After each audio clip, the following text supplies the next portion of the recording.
Les pires. Bonjour à tous et bienvenue dans ce nouveau top 5. Après avoir parlé des plus grands main events de WrestleMania, il est dorénavant temps de parler des pires. Et juste avant, pensez à aller voir ma chaîne Dr Everything puisque j'ai sorti un nouveau top 5 sur les jeux rétro. Donc voilà, si vous êtes un rétro gamer, je pense que vous allez kiffer cette vidéo. Ah ouais, mais si je parle à des rétro gamers, ils doivent sûrement pas utiliser le mot kiffer. Et également, venez sur le serveur Discord Dr Wrestling, on est presque 700 à parler quotidiennement de catch. C'est super pour les pay-per-view, il y a des pronostics, tout ça, enfin bref, la commu est super. Donc rejoignez le serveur Dr Wrestling. Allez, pour les pires main events de WrestleMania, on va partir sur une liste un petit peu chronologique comme on avait fait la dernière fois et on classera pour une autre forme de vidéo à propos de WrestleMania. Mais je suis quand même obligé de faire une introduction un petit peu spéciale. Si vous me connaissez depuis un moment, vous savez sans doute que je déteste WrestleMania 9 et son main event. Du coup, comme je suis pas vraiment objectif avec celui-là, je vais pas l'inclure dans la liste, même s'il mérite. Pour rappel, Bret Hart avait perdu son titre en 10 minutes face à Yokozuna avant que Hulk Hogan se pointe et batte le géant en 20 secondes. Clairement l'un des pires moments à la WWE. Donc du coup je vais pas en parler en détail, mais bon, fallait quand même que j'en touche un petit mot. Allez, installez-vous confortablement, je vous emmène à la découverte des pires main events de WrestleMania. Et on commence directement avec un gros pavé dans la mare. Et si vous êtes membre de la génération NT1, vous allez me détester. Je vais vous parler du main event de WrestleMania 25 pour démarrer cette vidéo. Randy Orton face à Triple H. Tout y était pour que ce match soit le pinacle d'une rivalité épique entre les deux rivaux. D'autant plus que les deux catcheurs sont en rivalité depuis des années après avoir été alliés dans l'évolution. Triple H est resté la star déterminée qu'il est, champion de la WWE à ce moment-là, il régnait sur la division bleue de la WWE. Et Randy Orton de son côté arrivait à l'apogée de sa carrière. Il enchaînait à WrestleMania 25 son deuxième main event de suite après sa victoire retentissante lors de WrestleMania 24. Souvent enclin à des problèmes en coulisses, le catcheur de troisième génération a pourtant su devenir le plus grand heel de l'époque à la WWE. Et la rivalité contre Triple H est parfaite, tous les ingrédients sont là pour avoir un match aussi intense qu'un Rock Austin lors de WrestleMania 17. Et pourtant non, le main event de ce WrestleMania 25 a déçu plus d'un fan de catch. Deux problèmes majeurs pour ce match. D'abord celui de passer après la rencontre incroyable entre Shawn Michaels et l'Undertaker. Ce match entre les deux légendes a littéralement volé la vedette, enterrant toute concurrence pour le titre de meilleur match de la soirée. Tout comme le main event de WrestleMania 18 passé après le stratosphérique Rock Hogan, ce main event de WrestleMania 25 a eu la malchance de passer après un match fabuleux. Mais il y a également eu un autre problème dans ce match, et c'est le manque d'intensité. On nous avait promis une guerre sans merci et on s'est retrouvé avec un match au rythme lent et assez technique. La haine entre les deux hommes n'a pas été si explicite sur le ring pour un résultat un peu décevant. Triple H a conservé son titre laissant une grande partie des fans sur leur faim. Et pour le coup, c'est vraiment dommage. Ah, oui, forcément, bien sûr que ce match allait être dans cette liste. Et j'ai déjà parlé de nombreuses fois du dernier match de WrestleMania 27. Souvent considéré comme le pire main event de l'histoire de WrestleMania, ce match opposant John Cena au Miz a eu lieu en 2011. Et à l'époque, c'est le Miz qui est le champion de la WWE. Un choix surprenant de la part de la compagnie. Le Miz a été poussé en main event alors qu'il campait un personnage absolument détestable à l'écran.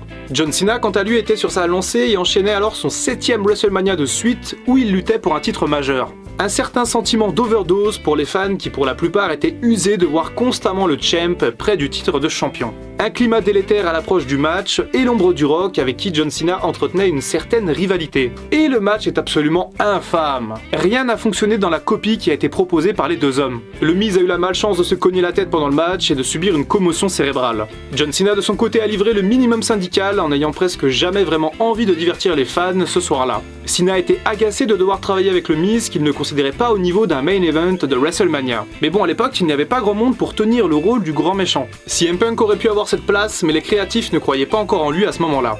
John Cena et le Miz ont produit l'un des pires main events de WrestleMania, peut-être même le pire de l'histoire. Et l'intervention du Rock à la fin est l'arbre qui cache la forêt d'un raté monumental. Le Miz conserve finalement sa ceinture après une intervention du Rock, mais perdra le titre quelques temps après des mains de John Cena. Oh, c'est toujours aussi dur de parler de ce match.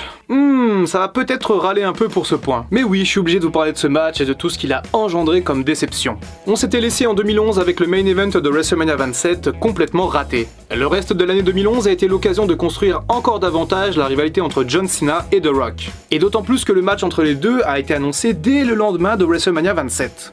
Once in a Lifetime. Voilà le match de la décennie pour la WWE qui présente son affiche entre le Rock et Cena à WrestleMania 28. Le main event d'un WrestleMania 28 d'une qualité exceptionnelle. Et ce n'est pas de ce match dont je vais parler.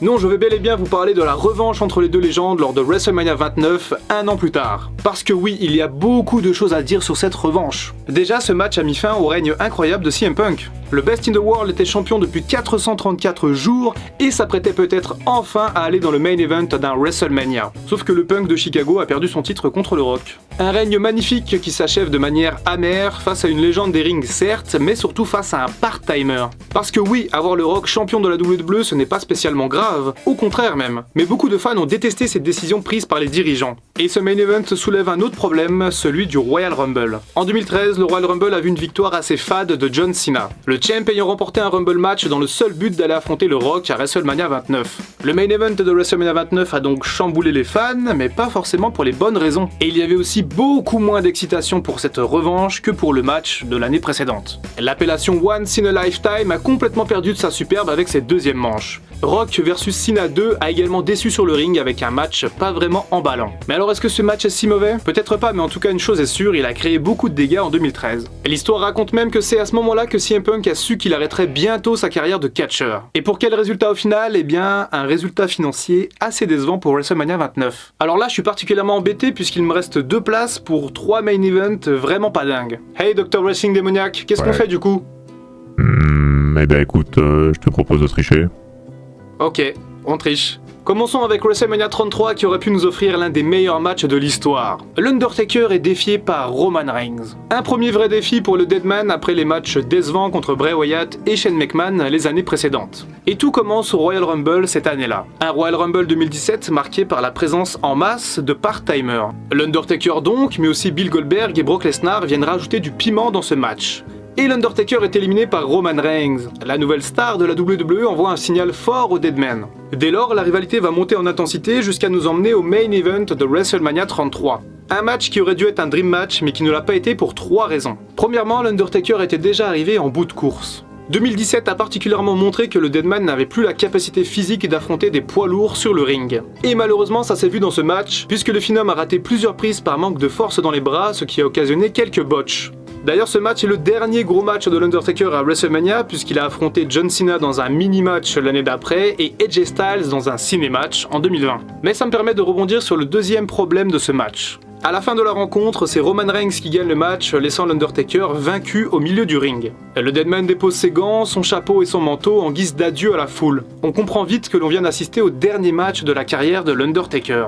Sauf que non, la retraite du Taker est annulée 1 an plus tard, sans plus d'explication. Et cette fausse retraite a irrité plus d'un fan qui n'ont pas compris cette décision. La plupart d'entre eux ne voulaient plus voir l'Undertaker catcher pour ne pas avoir d'autres matchs horribles comme celui de WrestleMania 33. Et le pire, c'est que l'histoire leur a donné raison. Toujours est-il qu'il reste un troisième problème dans ce match, et ce problème s'appelle Roman Reigns. Alors effectivement, l'ex-membre du Shield avait toute la légitimité d'être dans ce match, puisqu'il devait symboliser la nouvelle star de la WWE. Sauf qu'il en était déjà à son 3e main event de suite à WrestleMania, et les fans ont rejeté ce choix en majorité. Très vite, Roman Reigns a subi un effet John Cena, c'est-à-dire qu'il était trop souvent mis au premier plan, ce qui a ulcéré les fans. Et on en parlait dans la vidéo précédente sur les plus grands main events, puisque le début des déboires de Roman Reigns auprès de la foule a commencé en 2015 quand les fans attendaient Daniel Bryan face à Lesnar. Bref, toujours est-il que le choix de Roman Reigns peut sembler tout à fait cohérent, mais a fini de créer un profond sentiment de rejet d'une grande partie des fans. Et surtout le lendemain à Raw d'ailleurs. Et la transition est toute trouvée pour ce match. Et oui, puisque ça concerne une nouvelle fois l'ex-membre du Shield. En 2018, Brock Lesnar est champion universel depuis presque 1 an. Et un challenger est décidé lors de l'Elimination Chamber de Raw qui comprenait 7 catcheurs pour l'occasion. Et alors que Braun Strowman a éliminé les 5 autres catcheurs, c'est finalement Roman Reigns qui a remporté le match dans une ambiance assez délétère. Reigns versus Lesnar, le chapitre 2 d'une rivalité qui aurait normalement dû être complètement épique. Sauf que ce match de WrestleMania 34 a brisé cette idée en 1000 morceaux. C'est simple, les fans de la Nouvelle-Orléans ont littéralement boycotté ce match. La foule a sifflé les 2 catcheurs à chaque instant et s'occupait en lançant des ballons gonflables dans le stade. Un manque de respect pour les catcheurs en partie justifié par la présence de Roman Reigns d'une part, mais aussi de celle de Brock Lesnar. La bête avait en effet pour projet de quitter la WWE au cours de l'année pour retourner à l'UFC. Un choix et une façon de le dire qui n'ont pas plu aux fans et qui a un peu brisé l'aura de Lesnar dans un ring. Tous les ingrédients de ce match étaient donc mauvais et ont conduit à l'un des pires main events de WrestleMania. Rien à voir du coup avec leur première confrontation à WrestleMania 31. Un match intense qui avait vu le cash-in de Seth Rollins. Ce match de WrestleMania 34 n'a été au final qu'une succession de finishers désorganisés, laissant la foule impassible. Lesnar a tenté de récupérer les fans en ouvrant le front de Reigns avec son coude, mais ça n'a pas eu l'effet escompté. La seule surprise de ce match est la victoire de Brock Lesnar, qui a donc conservé sa ceinture de champion. Les fans étaient sans doute persuadés à la base que Reigns allait gagner, et ben non, il a perdu. Et la WWE a tiré pas mal d'enseignements de ce match, puisque Roman Reigns n'a plus été dans un main event de WrestleMania depuis. Mais bon, il aurait quand même dû y être l'année dernière. Hein ? Contre Goldberg. Ah, c'est dur parce que là c'est pas de chance. Tout y était pour avoir un match de catch excellent, et pourtant... WrestleMania 35 a marqué l'histoire pour plusieurs raisons. D'abord parce que Kofi Kingston a réalisé le rêve de sa vie en battant Daniel Bryan. Mais aussi parce que cette édition a connu le plus grand écran géant de son histoire. Bon, ça c'était les trucs cool. Mais WrestleMania 35 c'est aussi la retraite terrible de Kurt Angle. Un show extrêmement long et plutôt difficile à regarder. Et un main event malheureusement raté. Et pourtant ça aurait dû être génial. La WWE s'apprêtait à écrire l'histoire en proposant le premier main event féminin de l'histoire de WrestleMania. La Women's Revolution, mise en place au milieu de la décennie, arrivait ce soir-là à son point d'orgue. Et le catch féminin était vraiment devenu excellent. Tellement que Becky Lynch a complètement changé de gimmick pour devenir une véritable star. Devenue rebelle et agressive, l'Irlandaise rappelait Stone Cold Steve Austin dans son attitude. Un match au sommet était même prévu contre la nouvelle arrivante Ronda Rousey lors des Survivor Series. Mais Becky Lynch a été blessée par Nia Jax et c'est Charlotte Flair qui l'a remplacée pour un match incroyable d'intensité. La rivalité a progressivement évolué entre les trois femmes et Becky Lynch a eu la possibilité d'affronter les deux championnes dans un match pour unifier les ceintures. Donc vraiment ce match avait tout pour être bon, mais... Après 6h30 de show en comptant le kick-off, les fans étaient lessivés et n'ont pas donné de la voix pour ce match. Un match qui pourtant n'était pas mauvais jusqu'à ce final terrible. Becky Lynch tente de tomber sur Ronda Rousey et l'arbitre compte 3 alors que l'ex-championne de l'UFC n'avait pas les épaules au sol. Un botch qui fait clairement tâche dans ce match et qui vient entacher la victoire de Becky Lynch. Et d'ailleurs, l'arbitre Rod Zapata a été sanctionné à la suite de ce raté monumental. Comme quoi un petit botch peut avoir des conséquences énormes. Bon, j'ai parlé de 6 main events de WrestleMania au lieu de 5, j'ai un peu triché, mais bon, il y avait beaucoup de choses à dire. Maintenant c'est votre tour, dites-moi dans les commentaires quel a été pour vous le pire main event de WrestleMania, ou celui que vous détestez pour X ou Y raison, je lirai tout comme d'habitude dans les commentaires. N'oubliez pas de venir me suivre sur Twitch, n'oubliez pas de rejoindre le serveur Discord, et n'oubliez pas de cliquer sur la chaîne Dr Everything, ça c'est pour les liens très importants. Et un grand merci également à tous ceux qui participent financièrement au développement de la chaîne, et notamment via Tipeee. On se retrouve très bientôt pour une vidéo qui sera très longue et très complète, mais j'ai hâte de vous proposer ça. C'était Dr Wrestling, à bientôt pour une prochaine vidéo, et en attendant, prenez soin de vous.